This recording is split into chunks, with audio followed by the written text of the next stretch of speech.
Hi, I'm your host, Larissa Orstiak. Through this podcast, I aim to empower and inspire jewelry entrepreneurs and innovators so they can thrive by doing what they love. I'm passionate about digital marketing for jewelry brands, and I'm excited to share that passion with you. This is episode 147, and today I'm going to discuss the 7 P's of jewelry marketing and why you need to not only familiarize yourself with them, but also use them to regularly reevaluate your jewelry marketing strategy and your business processes.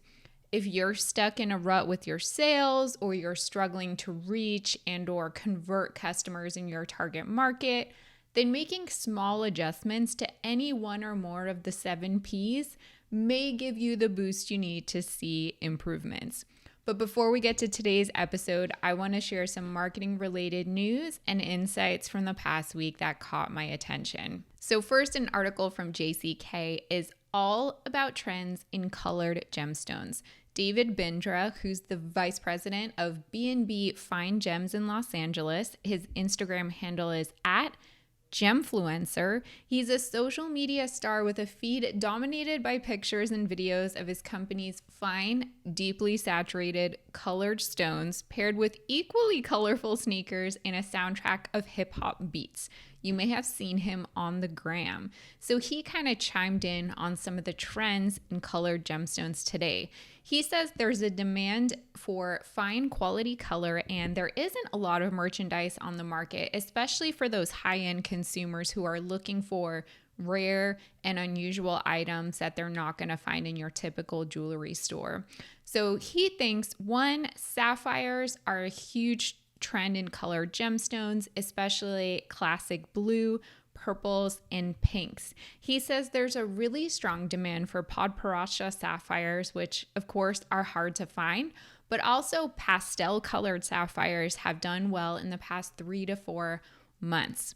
He also thinks that red to red pink spinels are really popular, and he believes that's because it's hard to find good quality ruby or pink sapphire, so spinel is serving as a nice substitute for that. He says Paraiba tourmaline is trending, and also those fine rare collector stones like demantoid garnets and Brazilian alexandrites, which are more interesting for consumers. Wow, some of those gemstone names are a mouthful to say, but of course they are beautiful to behold. Post-COVID, the market cap for gemstones has grown tremendously. Traceability in the colored stone supply chain, though, really matters. Consumers want to know the origins of their gemstones. So it's important for jewelers who sell these colored gemstones to really have thoughtful conversations with their customers about where the stones are being sourced, especially if you want to remain relevant in the years to come.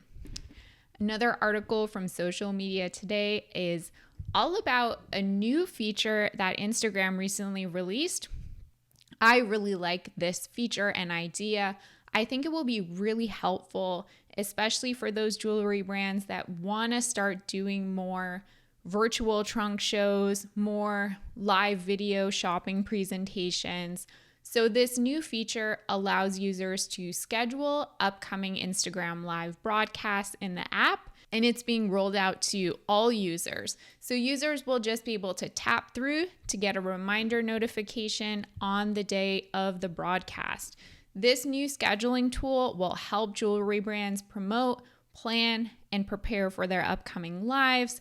They can now schedule lives with a feed post up to 90 days in advance and then promote them via a new stories sticker for any scheduled lives.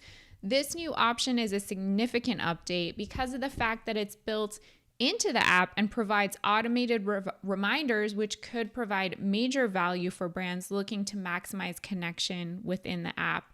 Especially if you've done those virtual trunk shows in the past and feel like it's hard to remind people, especially with the way posts are displayed in the feed, not chronologically. This is a really great tool. Instagram also announced a forthcoming feature that's a new live practice option, and that enables users to check things like their lighting, their camera, their sound without actually broadcasting. So you don't have to do those fumbles in front of your audience. Broadcasters will also be able to connect with their guests ahead of time in this practice mode to test their connection. Love the professional aspect of that. Look forward to that in the coming months. And finally, another article from Social Media Today is about fake reviews for businesses. And this is just a warning to you. I know my listeners know better than to collect fake reviews, but I think the temptation is really great with social proof being so important for jewelry brands today. I know there's probably a temptation to get fake reviews, but don't do it. It's not worth getting reviews at the expense of honesty, transparency, and your reputation. So as e-commerce continues to grow, so unfortunately do the deceptive methods of advertising, including fake reviews, undeclared paid endorsements, and other practices that fall foul of federal laws. And the Federal Trade Commission, or FTC, is cracking down. This week, they're sending out notices to more than 700 businesses about fake reviews and threatening to have those businesses take them down. So these violations cover a broad range of practices, which are particularly applicable in social media marketing, which many jewelry brands use, and with the use of influencers and promotions also on the rise. It's worth familiarizing yourself with the latest regulations, because even if you aren't a scrupulous person, you want to make sure you're still adhering to all the guidelines and best practices set forth by the FTC. If you want to get the links to the articles I share in this segment of the podcast, you can sign up for my email newsletter by visiting joyjoya.com/sign up, and you'll get a digest with the links whenever a new episode drops.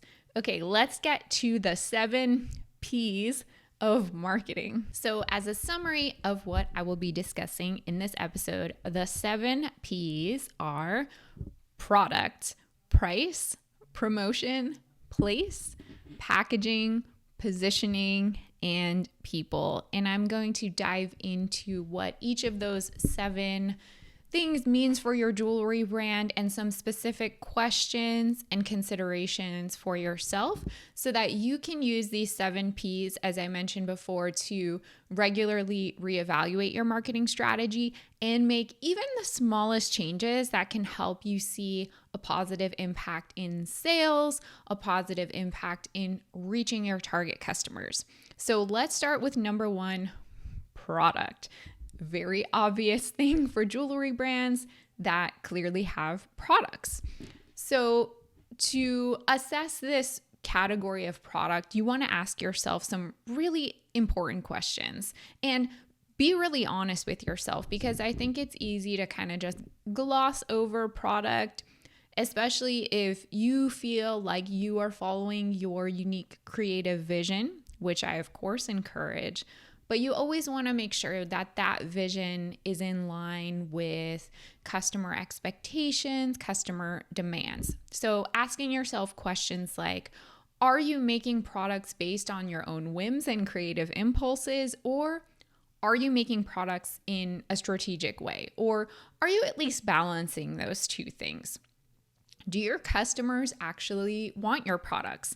Is it time to pivot to some new customers, or is it time to kind of adjust your product offerings to match the customers that you want to reach? Are you paying attention to your competitors, and are you offering something that they don't have, something that's better, or something that's slightly more unique than what they're offering? Are you testing your products on customers, or are you just hoping that things resonate with them, kind of taking the leap and hoping for the best? Are your products made with quality in mind in order to retain your customers? Like, will they be satisfied enough to come back again and again and also refer them to friends and loved ones? And are your products presented accurately in order to avoid disappointment, false reviews, or even returns? So that is referring to your product photography, to your descriptions, to your specifications listed on your website or elsewhere. Those are all things to consider when it comes to product. Number 2, let's talk about price. The second P of the 7 Ps. Price, of course, is important if you hope to sell anything and you hope to have a profitable business. So are your products priced competitively with what the market expects and demands? If you do have those higher price points, say you're selling fine or luxury jewelry, are you also prepared to invest the marketing dollars that it will take to attract and nurture new customers who are willing to pay those prices? The higher your prices, the more you're going to have to invest in marketing, because the longer that customer journey will be, the more those customers will expect and demand, and kind of like courting them in the process. There's a lot to be said about pricing. It's a really complicated topic, more than I want to dive into in this particular episode. But if you want to know more, I do have a whole section about pricing in my book, Jewelry Marketing Joy, and you should check that out if you want to know more about this highly important, vital, let's say, topic. And so joyjoya.com/book is where you can find Jewelry Marketing Joy. Number 3, promotion. By promotion, I don't mean a discount offer or, for example, your Black Friday, Cyber Monday deal. Promotion is more about creating brand awareness. So how are you talking about your brand and products? When I say the word promotion, I'm imagining a megaphone, the actual like talking about your brand, the communicating about your brand. How are you spreading the word about your offerings and your unique story? What language are you using and how frequently are you communicating with customers? Which platforms are you utilizing? Very, very small changes to your promotion strategy can help you achieve major results. You would be surprised what small tweaks can do.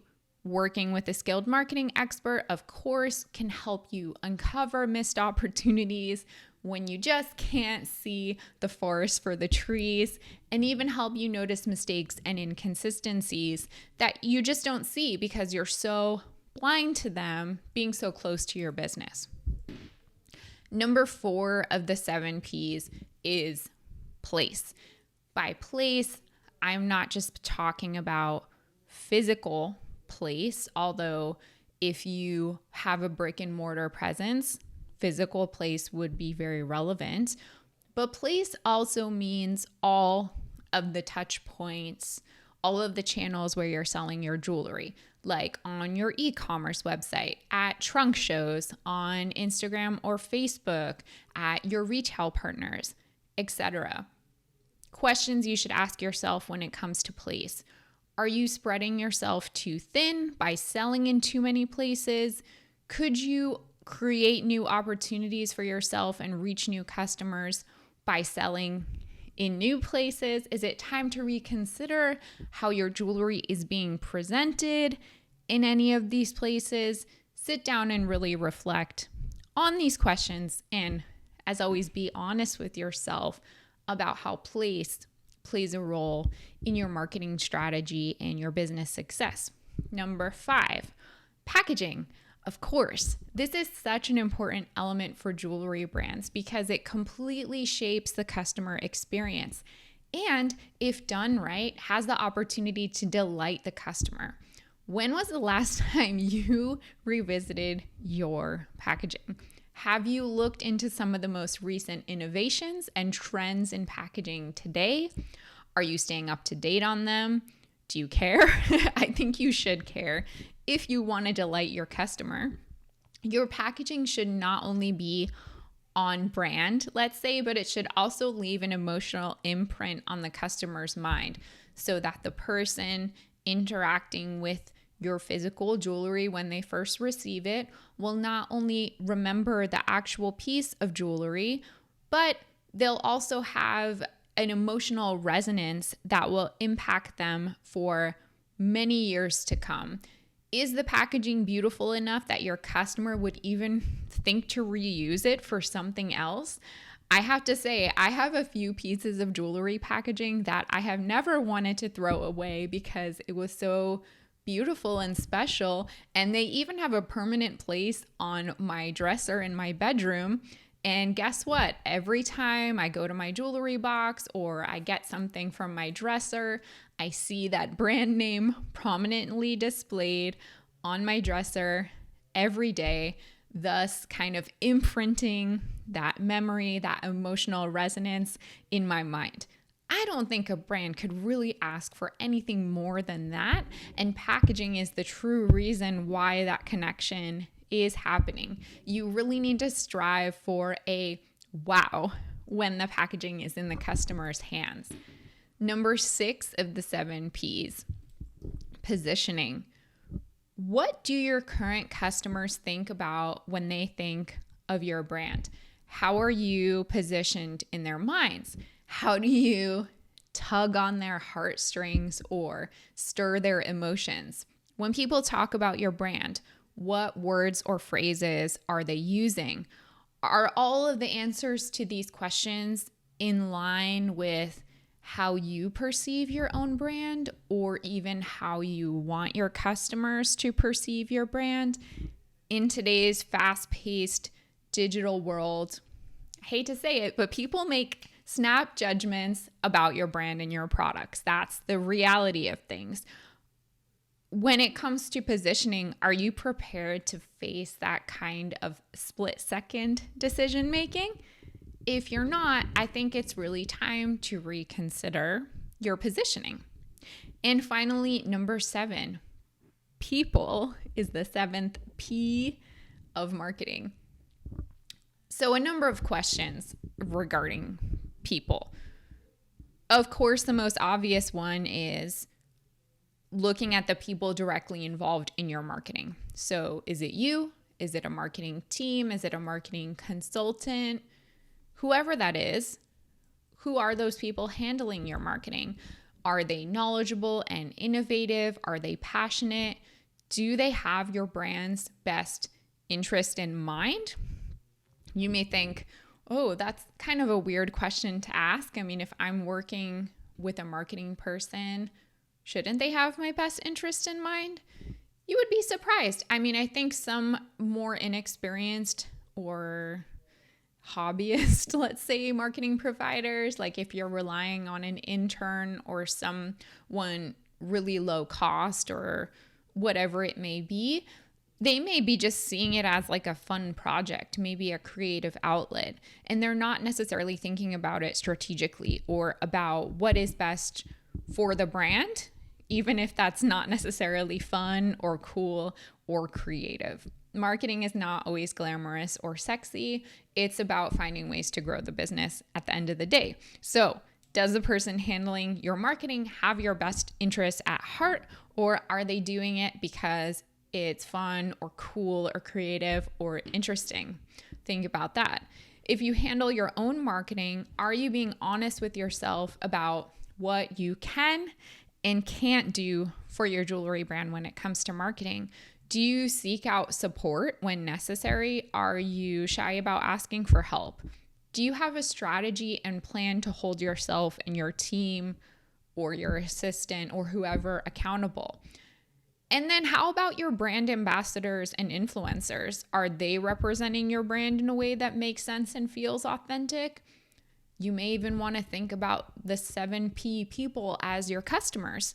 Your customers also represent your brand, especially if they're posting on social media, they are writing reviews.